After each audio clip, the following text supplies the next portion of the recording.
Au nom du Père, du Fils et du Saint-Esprit. Amen.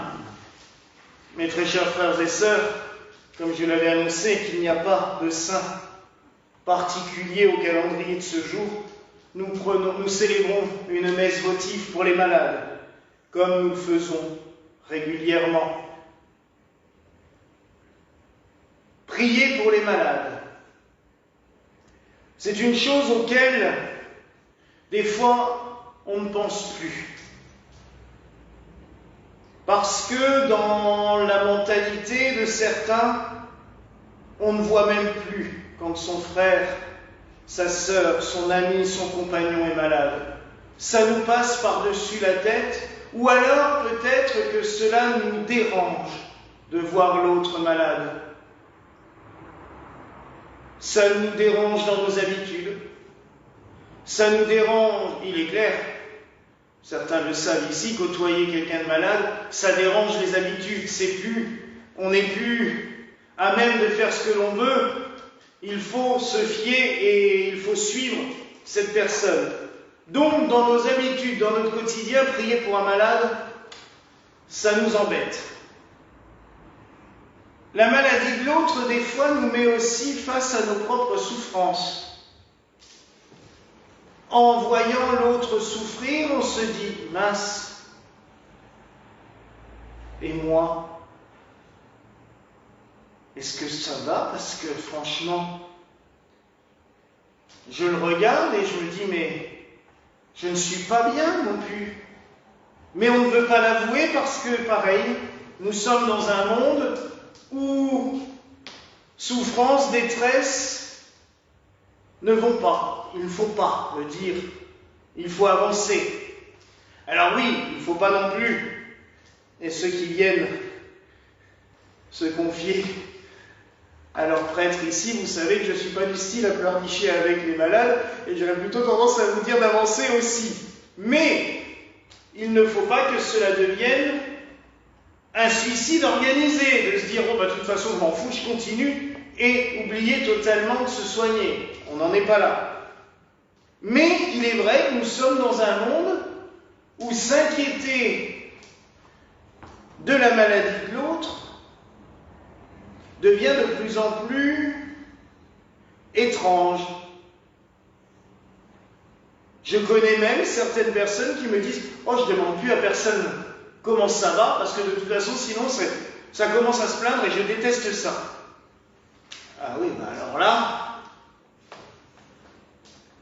Donc, des personnes qui s'inquiètent de la santé, de l'état physique de l'autre, c'est quelque chose d'exceptionnel. Et là, dans l'évangile de cette messe, nous avons un centurion. Alors, nous connaissons, nous en France, un petit peu le fonctionnement de l'armée romaine parce que nous avons... Il y en a le dernier épisode est sorti ce matin. Nous avons Astérix qui nous explique bien comment fonctionnait l'armée romaine avec les décurions, les centurions. Et franchement, dans Astérix et Obélix, le centurion passe souvent pour un gros idiot. Mais ça reste quand même un chef et qui n'est pas censé se préoccuper beaucoup de l'état des autres. Je rappelle quand même que dans l'armée romaine, si un militaire n'était plus capable de faire ce qu'il avait à faire, mais qu'il n'avait pas fini son temps, c'est-à-dire qu'il n'avait pas remboursé son équipement à l'empereur, puisque non seulement ils étaient incorporés dans l'armée, mais il fallait qu'ils payent leur équipement à l'empereur. Donc s'il n'avait pas fini de payer son équipement et qu'il n'était plus utile, on le laissait sur place. Donc, voué à une mort certaine. Donc là, nous avons un centurion qui s'inquiète de la santé, non pas d'un de ses militaires, qui était encore un rang respectable dans l'armée romaine, mais qui s'inquiète de la santé de son serviteur, donc d'un esclave. Pour information, à l'époque romaine, on achetait des serviteurs comme vous achetez des objets dans la boutique ici. C'est pareil. Ça coûte combien? Je vous en prends une douzaine. Parce que, bon, si ça meurt, et puis c'est pas grave. Et là, nous avons un homme qui s'inquiète pour son serviteur. Il est pris de pitié, mais dans le bon sens du terme. Il est pris de compassion pour son serviteur. Et en plus, il va loin, parce qu'au lieu de s'adresser à la multitude de dieux du panthéon romain, et Dieu sait qu'à l'époque, ils en avaient des quantités astronomiques de divinités, non, il va aller s'adresser à ce prophète, cet homme-là qui parcourt les rues et les provinces de la terre d'Israël, qui guérit les malades, d'après la réputation qu'il a, mais qui est aussi considéré comme un ennemi de Rome, parce que plusieurs fois, il leur a remis un peu les idées en place. Donc on voit à quel point l'inquiétude qu'il a vis-à-vis de son serviteur est grande.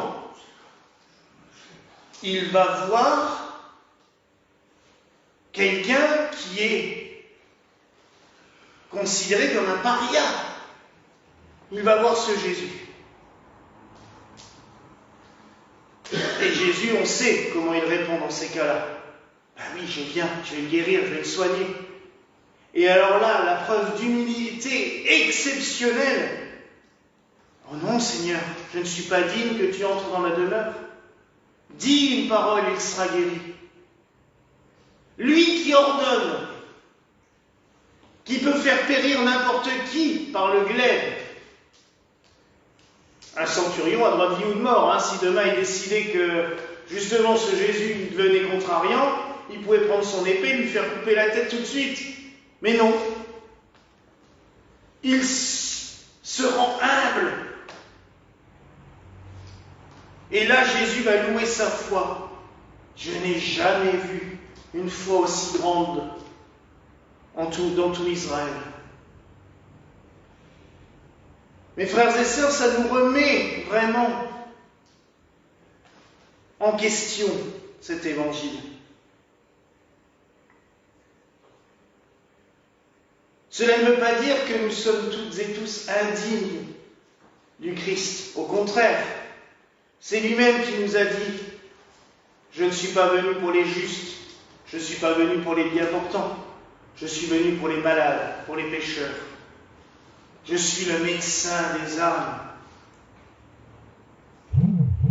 Mais est-ce que nous avons conscience au fond de nous que nous ne sommes vraiment pas grand-chose devant lui?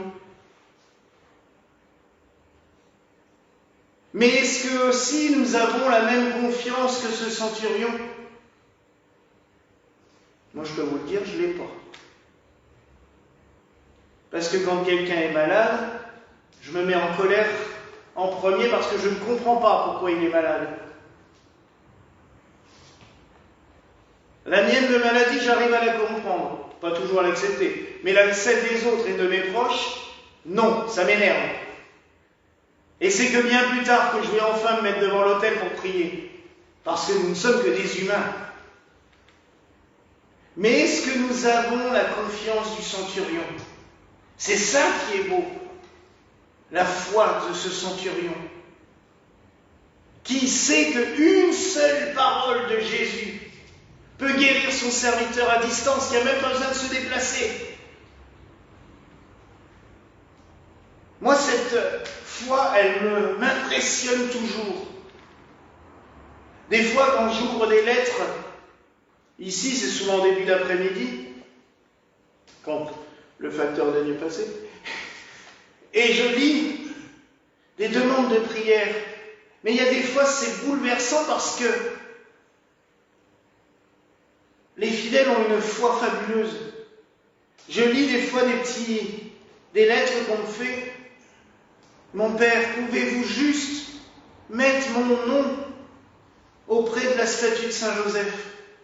Je sais qu'il va m'exaucer et que je serai guéri. Oh.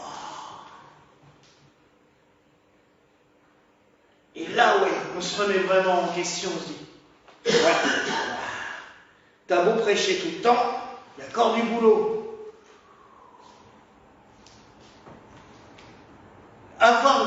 l'humilité devant Dieu, ce n'est pas « Oh oui, je suis un pécheur, je suis méchant, je suis mauvais. » Non, ça. Le Seigneur, il sait très bien ce qu'on est. Il nous connaît. Il en sait peut-être même beaucoup plus que nous-mêmes sur nous. Mais de savoir se mettre devant lui et de lui dire « Je sais que toi, tu peux me guérir, que tu peux tout pour moi », ça, c'est la vraie humilité. Parce que s'il y a bien une chose qui mange, qui bouffe l'être humain, c'est notre orgueil. Et on l'est, toutes et tous. Moi, je sais que je peux. Moi, je. Ouais, moi, il va pas loin. Il fatigue vite. Des fois, j'ai des gens aussi qui viennent qui me disent « Moi, je peux guérir les gens, je sais. » Ah oui? Et puis 3 ou 4 mois après, ils reviennent « Oh, ça va pas, je me sens mal. » Ben oui. C'est pas nous qui devons faire les choses, c'est lui qui doit agir. Et lui laisser les pleins pouvoirs. C'est dur. Je vous l'ai déjà dit, c'est dur, très dur. Parce que des fois, ça nous emmène sur des chemins qu'on ne veut pas, auxquels on ne s'attendait pas. Ça nous emmène même des fois à être obligés de fréquenter des gens ou de soigner des gens qu'on ne peut pas voir d'habitude parce qu'on a toutes et tous des soucis avec l'un ou l'autre, ça arrive à tout le monde. Mais le Seigneur, lui, va bien plus loin de tout ça. Il n'en a rien à faire de nos petites considérations. Il est malade, occupe-toi-en. Parce que moi, je suis avec toi et tu dois y aller. Quand il nous dit par Saint Jacques, allez voir les prêtres de l'Église, faites-vous faire des onctions et vous serez guéris, ce n'est pas rien. C'est ce texte qui a donné le sacrement des malades. Et c'est pour cela que des fois et là je l'avoue, ça me met en colère quand je vois qu'on refuse cette onction des malades. On dit, oh bah oui, on le fait tous les ans pour la fête du Sacré-Cœur, ça suffit. Et oh. Donc le malade, il va attendre le mois de juin prochain, sachant qu'on est juste en octobre, là ça peut être long, hein. Ben non. Si quelqu'un vient, je dirais que le prêtre, il devrait toujours avoir sur lui, déjà ses oreilles pour écouter, ça, heureusement on est équipé en permanence, mais son flacon d'huile sainte en poche. Est-ce que je peux recevoir l'onction? Ben oui, bien. Et je sais, ça arrive à certains d'entre vous, vous n'hésitez pas. Mon père, je peux? Ben oui. Il faut le faire. Les prêtres sont là pour ça. Et c'est pas distribuer des sacrements n'importe comment. Au contraire. La lettre de Jacques est claire, nette, précise. Je pense d'ailleurs que c'est le sacrement qui est le mieux expliqué, hein, avec l'Eucharistie, puisque Jésus nous a dit comment faire, mais autrement, après l'Eucharistie, c'est le sacrement le mieux expliqué. Donc n'hésitons pas à demander les secours de l'Église. N'hésitons pas non plus, quand nous connaissons des malades, à faire comme le centurion, à aller demander des prières pour lui, à prier pour lui, voire à l'emmener recevoir le sacrement des malades. Et ce soir, pensons à tous ceux et toutes celles que nous connaissons, qui sont malades, pour qui nous avons envie de confier à Dieu, puis confions lui aussi nos soucis. Nous avons toutes et tous des petits soucis. L'être humain qui va parfaitement bien, je ne l'ai jamais rencontré. Ah si, des fois, quand les gens arrivent, bon, moi ça va, je ne sais pas trop pourquoi on m'a envoyé là. Puis alors, au bout d'une heure, ah bon, tiens donc.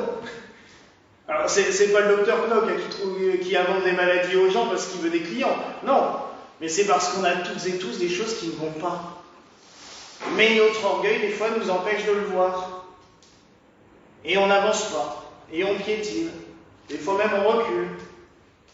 Alors que le Seigneur, lui, veut nous voir avancer. Et il est là pour nous aider. Donc ce soir, prions.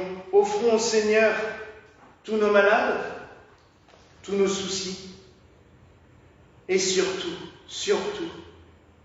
Ouvrons-lui grand nos cœurs, avec une confiance démesurée, car nous savons qu'il peut tout pour nous.